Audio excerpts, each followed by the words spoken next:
ଯେତେବେଳେ କୌଣସି ଯୁବକ ତା ଯୁବାବସ୍ଥାରୁ ଆଧ୍ୟାତ୍ମିକ ଦିଗରେ ଯାଇଥାଏ ସେତେବେଳେ ତାକୁ ତା ଘର ଲୋକ ହୁଅନ୍ତୁ ବା ବନ୍ଧୁବାନ୍ଧବ ହୁଅନ୍ତୁ, ସାହି ପଡ଼ିଶା ହୁଅନ୍ତୁ, ସାଙ୍ଗସାଥୀ ହୁଅନ୍ତୁ, ଏମାନେ ଗୋଟିଏ କଥା ବୁଝେଇଥାନ୍ତି, ବାବୁରେ ଏଥିପ୍ରତି ସମୟ ଅଛି, ଏବେଠୁ ଏସବୁ କିଛି ଚଳିବ ନାହିଁ, ଏସବୁ ବର୍ତ୍ତମାନ ତୁମ ବୟସ ହେଉଛି ଏନ୍ଜୟମେଣ୍ଟର ବୟସ। ତାମାନେ ଏହା ଆମ ସମାଜ ଭାବୁଛି କି ଆଧ୍ୟାତ୍ମିକ ହେବାକୁ ହେଲେ ଆମକୁ ବୃଦ୍ଧ ହେବାକୁ ପଡ଼ିବ। ମୋତେ ଗୋଟେ କଥା କୁହନ୍ତୁ, ଯୁବା ଅବସ୍ଥାରେ ପ୍ରବଳ ଶକ୍ତି ଥାଏ ନା ବୃଦ୍ଧ ଅବସ୍ଥାରେ ପ୍ରବଳ ଶକ୍ତି ଥାଏ? ନିଶ୍ଚିନ୍ତ ରୂପେ ଯୁବା ଅବସ୍ଥାରେ ଶକ୍ତି ଥାଏ। ତ ଯେ ଯୁବା ଅବସ୍ଥାରେ ଯେଉଁ ଶକ୍ତି, ଆଧ୍ୟାତ୍ମିକ ଶକ୍ତି ଏତେ ଏତେ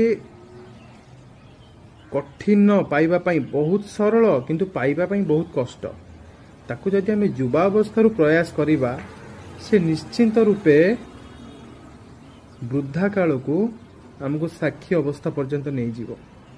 ଆମ ଜୀବନର ଉଦ୍ଦେଶ୍ୟ କ'ଣ? ଆମ ଜୀବନର ଉଦ୍ଦେଶ୍ୟ ହେଉଛି ଶାନ୍ତି। ଆଉ ଶାନ୍ତି ଆସିବ କୋଉଠୁ? ଶାନ୍ତି ଆସିବ ସାକ୍ଷୀ ଅବସ୍ଥାରୁ।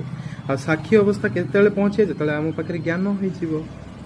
ତ ଜ୍ଞାନ ହେବା ପାଇଁ ଆମେ ଶାସ୍ତ୍ର ଅଧ୍ୟୟନ କରିବା, ଗୀତା ଅଧ୍ୟୟନ କରିବା, ଉପନିଷଦ ଅଧ୍ୟୟନ କରିବା, ବେଦାନ୍ତ ଅଧ୍ୟୟନ କରିବା। ତ ଇଏ ସବୁ ଅଧ୍ୟୟନ କଲେ ଆମେ ସେଇ ଦିଗରେ ଯାଇପାରିବା। ଆଉ ବହୁତ ସାରା ଲୋକଙ୍କର ତ ଭ୍ରମ ଧାରଣା ଏଇଟା ବି ଅଛି କି କେବଳ ଠାକୁର ଆଗରେ ଦୀପ ବୁଲେଇଲେ, ପୂଜା କରିଦେଲେ ଆମ ପୂଜା ହେଇଗଲା। ନାଇଁ, ଜ୍ଞାନ ନେବାକୁ ପଡ଼ିବ।